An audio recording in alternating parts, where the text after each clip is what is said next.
Selamat pagi kawan-kawan, kami dari kelompok 1 ingin mempresentasikan hasil kerja kami, yaitu materi metode observasi pada mata kuliah Instrumen BK Non-Tes 1. Dosen pengampu, Ibu Dr. Irianti Ramayani Jamain SPC MPD, disusun oleh kelompok 1 yaitu Anissa Faradiba, Fitria Rahmah, Ida Ramawati, Munaya Taibah, Nadia, Nur Hidayah, dan saya sendiri Ripka Simajuntak. Di sini saya akan membahas mengenai pengertian observasi. Istilah observasi berasal dari bahasa Latin yang berarti melihat dan memperhatikan fenomena secara akurat, mencatat fenomena yang muncul, dan mempertimbangkan hubungan antar aspek dalam fenomena tersebut. Bannister dalam Porwandi 2001.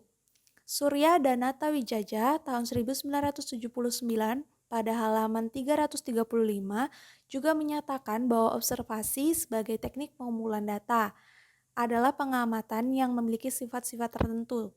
Sifat itu yang pertama dilakukan sesuai dengan tujuan yang dirumuskan lebih dahulu. Yang kedua direncanakan secara sistematis, menyeluruh atau utuh. Yang ketiga hasilnya dicatat dan diolah sesuai dengan tujuannya. Dan yang keempat dapat diperiksa validitas, reliabilitas, dan ketelitiannya. Dan yang terakhir bersifat kuantitatif. Selanjutnya, ada jenis-jenis observasi. Ada beragam jenis observasi dapat dilihat dari tinjauannya. Surya Danata Wijaja 1997 pada halaman 226 sebagai berikut.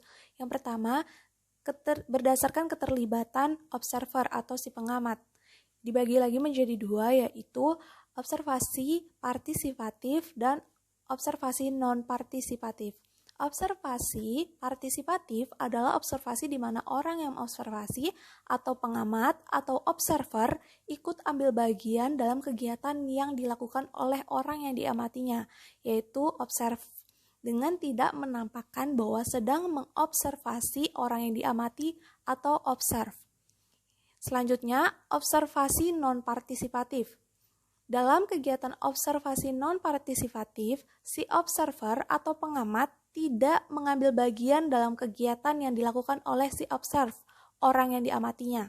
Si pengamat seolah-olah sebagai penonton belaka, hanya mengamati dari jauh dan berupaya jangan sampai diketahui bahwa dia sedang mengamati si observe. Selanjutnya ada observasi berdasarkan setting dan persiapan si pengamat. Observasi ini dibagi menjadi dua, observasi sistematis dan observasi non-sistematis. Observasi sistematis adalah observasi yang telah dipersiapkan secara matang apa saja yang perlu diobservasi. Dalam observasi ini, si pengamat sebelumnya sudah mengatur struktur yang berisi kategori atau masalah yang akan diamati sebelum berlangsungnya kejadian tersebut. Selanjutnya, observasi non-sistematis yaitu apabila dalam pengamatan tidak terdapat struktur kategori yang akan diamati, tetapi langsung mengamati setiap observe yang sedang melakukan kegiatan. Hal yang dilakukan observer atau pengamat pada saat itu hanya mencatat atau mendeskripsikan apa saja yang sedang terjadi. Yang ketiga, ada observasi eksperimental. Observasi eksperimental adalah observasi yang dilakukan secara non-partisipatif tetapi bersifat sistematis.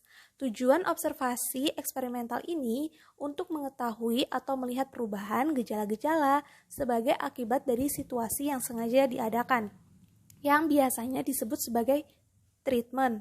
Observasi eksperimental dibagi lagi menjadi dua, yaitu observasi terstruktur dan observasi tidak terstruktur. Observasi terstruktur dilakukan apabila aspek tingkah laku yang akan diobservasi telah dimuat dalam suatu daftar yang disusun secara sistematis. Oleh sebab itu, observasi ini juga disebut observasi sistematis. Bentuk catatannya ada dua jenis, yaitu daftar cek atau checklist dan skala bertingkat rating scale. Yang kedua, ada observasi tidak terstruktur. Observasi tidak terstruktur dilakukan jika observer atau pengamat tidak menyiapkan daftar aspek yang akan diobservasi terlebih dahulu. Observer atau pengamat hanya mencatat atau mendeskripsikan sikap dan perilaku atau apa saja yang terjadi pada pihak observe atau orang yang diamatinya. Catatan tersebut dicatat dalam anekdotal atau catatan anekdot. Selanjutnya akan dijelaskan oleh teman saya. Terima kasih. Baiklah, di sini saya Fitria Rahmah dengan NIM 191012322200027. Di sini saya ingin melanjutkan materi yaitu tentang keuntungan dan keterbatasan observasi. Teknik observasi mempunyai manfaat yang cukup dapat diandalkan karena mempunyai beberapa kelebihan dan kekurangan, sehingga menjadi salah satu alternatif teknik pengumpulan data yang sering dimanfaatkan oleh banyak peneliti. Yang pertama ada kelebihan observasi. Menurut Creswell tahun 2013 menyebutkan bahwa kelebihan dari observasi adalah peneliti mendapatkan pengalaman langsung dari partisipan, dapat melakukan perekaman langsung ketika informasi muncul dan dapat mendeteksi aspek-aspek yang tidak biasa, ganjil atau aneh selama melakukan observasi. Selain itu, observasi akan lebih mampu memahami konteks data dalam keseluruhan situasi sosial, sehingga membuatnya akan mampu memperoleh pandangan yang menyeluruh serta data yang didapatkan sangat kaya, sehingga dapat mengungkapkan hal-hal yang tidak dapat ditemukan dengan metode lain, karena peneliti merasakan langsung situasi yang diamatinya. Nah, menurut Jumhur dan Surya pada tahun 1985, kelebihan teknik observasi adalah yang pertama sebagai teknik pengumpulan data yang langsung dapat digunakan untuk memperoleh data berbagai aspek tingkah laku. Yang kedua, bagi observi, hal ini lebih meringankan dibandingkan dengan apabila mereka disuruh mengisi angket atau menjawab pertanyaan. Yang ketiga, teknik observasi memungkinkan dilakukan pencatatan yang serempak dengan terjadinya gejala atau kejadian penting. Kemudian yang keempat, observasi dapat merupakan teknik untuk mencek data yang diperoleh dengan teknik lain seperti wawancara, angket atau kuesioner, dan sosiometri. Yang kelima, melalui observasi, observer tidak memerlukan bahasa verbal sebagai alat untuk memperoleh data. Dan yang terakhir, melalui observasi dapat diperoleh data, gejala, atau kejadian yang sebenarnya dan langsung. Nah, selanjutnya ada kelemahan observasi. Kelemahan dari observasi adalah observer dapat membuat inferensi atau kesimpulan yang sangat keliru atau bias yang dipengaruhi rasa tidak suka atau rasa suka, pengetahuan sebelumnya yang negatif, dan lain-lain, yang akhirnya menjadikan observasi menjadi tidak valid. Untuk itu, observer harus memiliki kepekaan terhadap perilaku yang diamatinya. Selain itu, ada juga beberapa kelemahan lainnya dalam penggunaan teknik observasi. Di antaranya, yang pertama, banyak hal yang tidak dapat diungkap dengan observasi, misalnya kehidupan pribadi yang bersifat rahasia dan motif perilaku. Yang kedua, apabila peserta didik atau observer lainnya mengetahui bahwa mereka sedang diobservasi, mungkin sekali mereka melakukan kegiatan yang tidak alamiah lagi atau perilakunya dibuat-buat.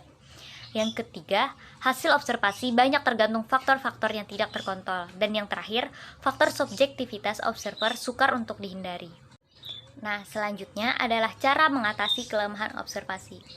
Keterbatasan pengamatan muncul karena objek pengamatan yang kompleks, artinya mempunyai unsur banyak dan dimensi majemuk. Untuk mengatasi kelemahan observasi, ada beberapa cara yang bisa dilakukan. Yang pertama, menggunakan observer lebih banyak untuk melihat objek observasi sehingga menghasilkan data observasi dan dari beberapa segi dan mengintegrasikan hasilnya untuk mendapatkan gambaran keseluruhan objek. Yang kedua, menyediakan waktu lebih banyak supaya dapat melihat objek yang kompleks secara berulang-ulang. Dan yang ketiga, menentukan objek observasi sejenis pada beberapa waktu sehingga pada waktu yang terbatas dapat diamati objek observasi dari segi yang berbeda. Dengan penentuan objek observasi seperti ini, dapat membantu mendapatkan data meskipun jumlah observer terbatas.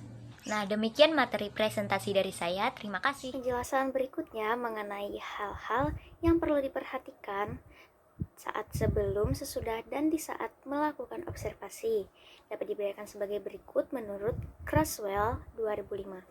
Yang pertama yaitu menetapkan situs yang akan diobservasi dengan pertimbangan dapat memberikan pemahaman pada fenomena yang diteliti dan bisa mendapatkan akses serta izin untuk melakukan observasi. Yang kedua,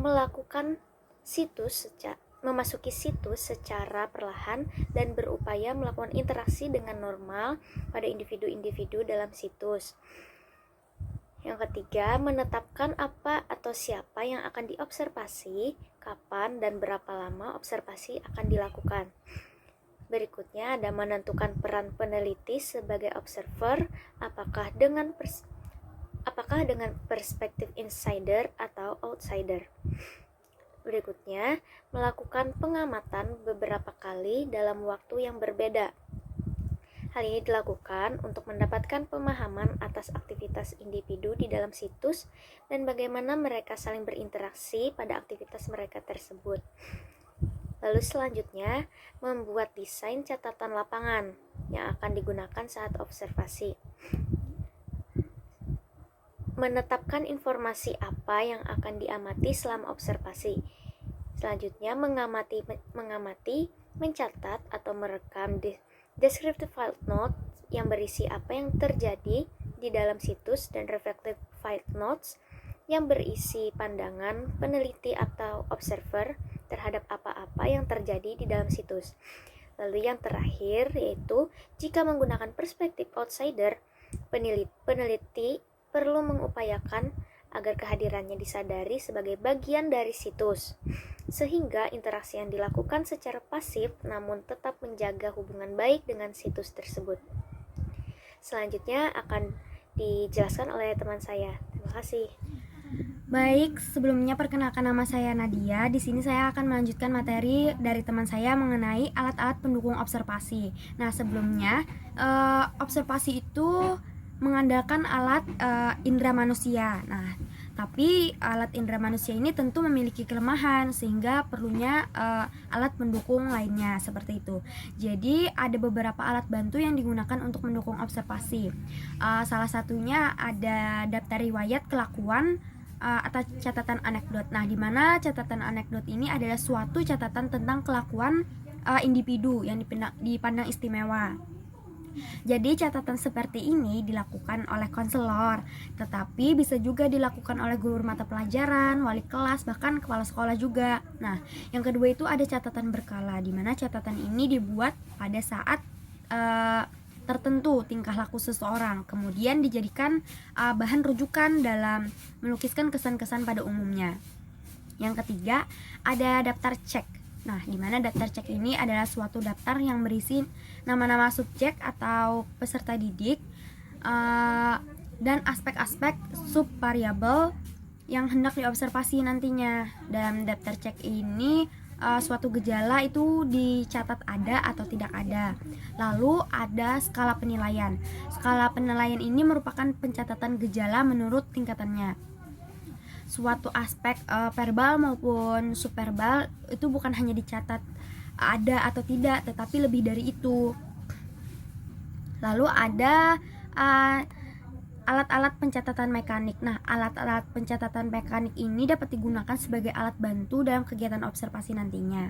Nah, alat pencatatan mekanik ini bisa berupa kayak recorder, video kamera, tustel, komputer, seperti itu. Nah, tujuannya untuk tujuannya adalah agar si observer itu dapat terbantu dalam memperoleh gambaran yang jelas terhadap sesuatu kegiatan atau perilaku yang diobservasi nantinya. Lalu di sini ada hal-hal yang perlu diperhatikan pada saat pelaksanaan observasi. Yang pertama itu menggunakan metode pengamatan, di mana kita harus memahami bahwa perilaku manusia itu bukan sekedar apa yang diamati saja, tetapi lebih dari itu. Observer juga harus memberikan berbagai motif pendorong pada perilaku tersebut. Oleh karena itu, hal yang perlu diperhatikan dalam observasi, peneliti harus mengetahui atau menguasai pengetahuan tentang kejadian atau kenyataan yang diamati. Terus kedua ada klasifikasi gejala. Nah, di sini untuk mengingat data yang diperoleh dari kegiatan observasi. Terus yang ketiga, menjaga hubungan baik dengan observer. Nah, sebelumnya, selama pelaksanaan atau sesudah observasi, setidaknya observer selalu menjaga hubungan baik dengan observi dan memelihara kewajaran situasi. Observer itu perlu menjaga hubungan baik dengan observi agar tidak terkesan seperti habis manis sepah dibuang, seperti itu.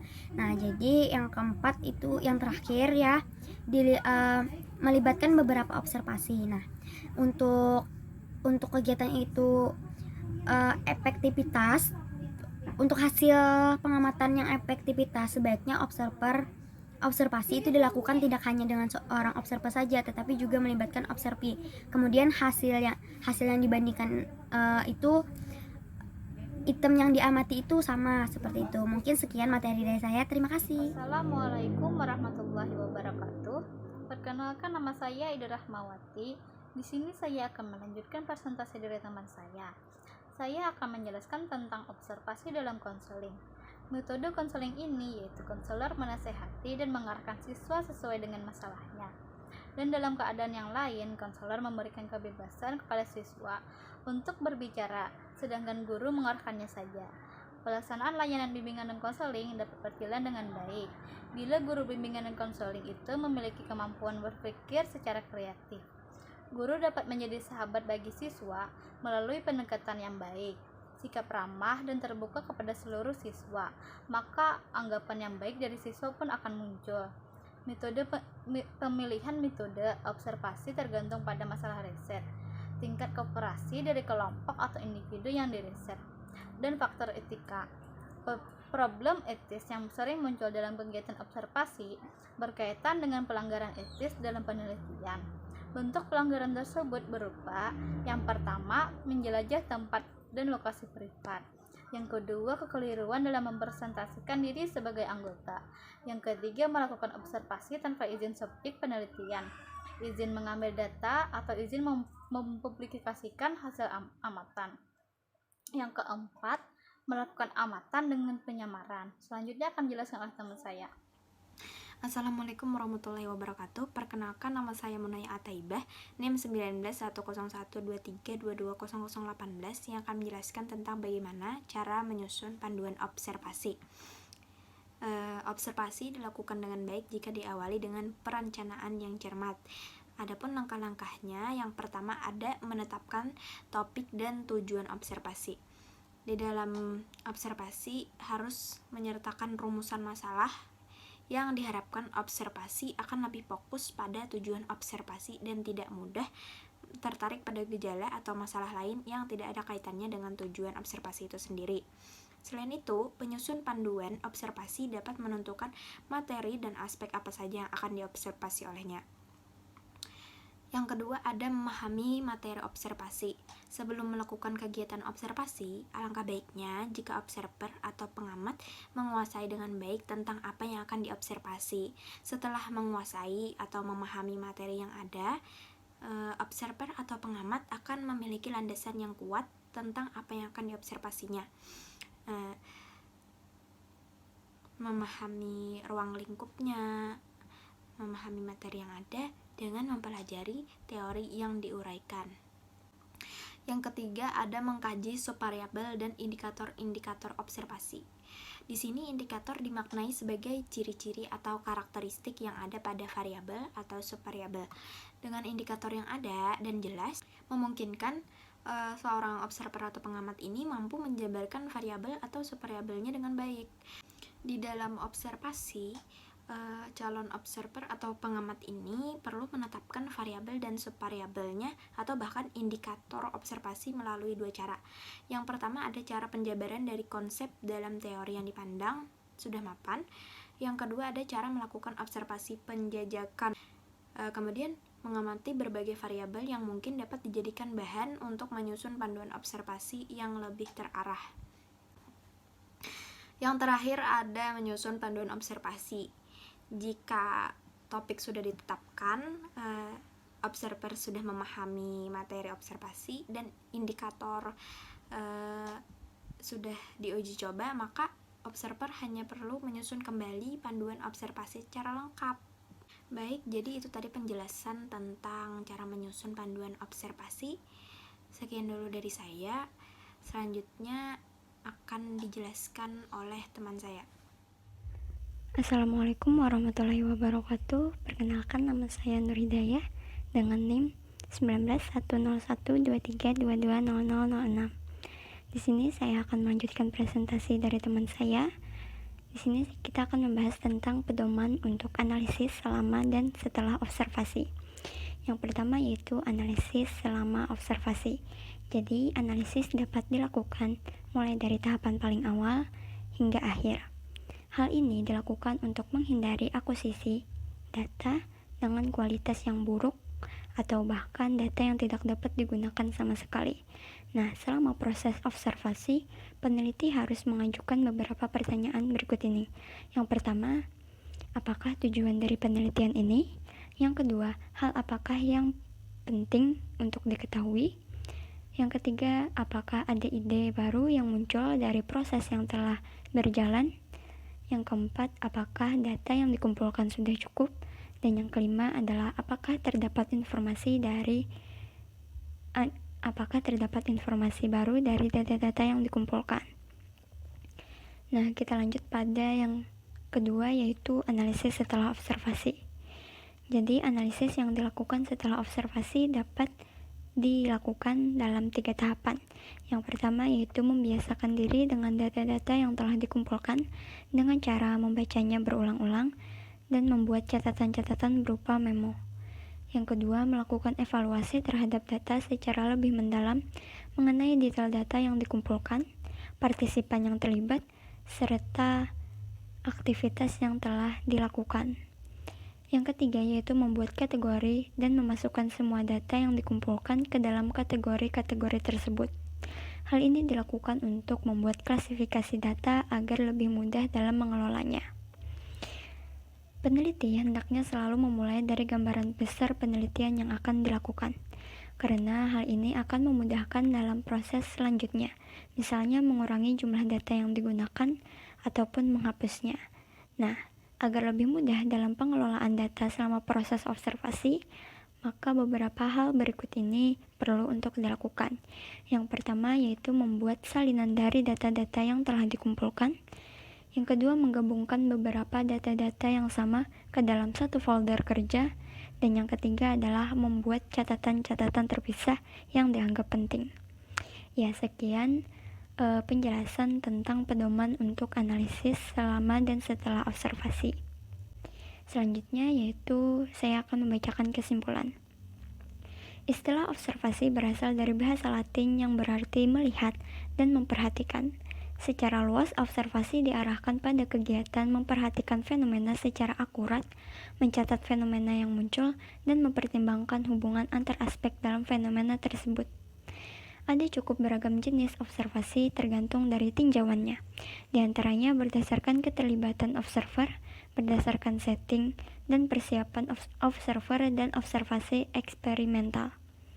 Nah, menurut Creswell tahun 2013 menyebutkan kelebihan dari observasi adalah peneliti mendapatkan pengalaman langsung dari partisipan, dapat melakukan perekaman langsung ketika informasi muncul, dan dapat mendeteksi aspek-aspek yang tidak biasa, ganjil, atau aneh selama melakukan observasi.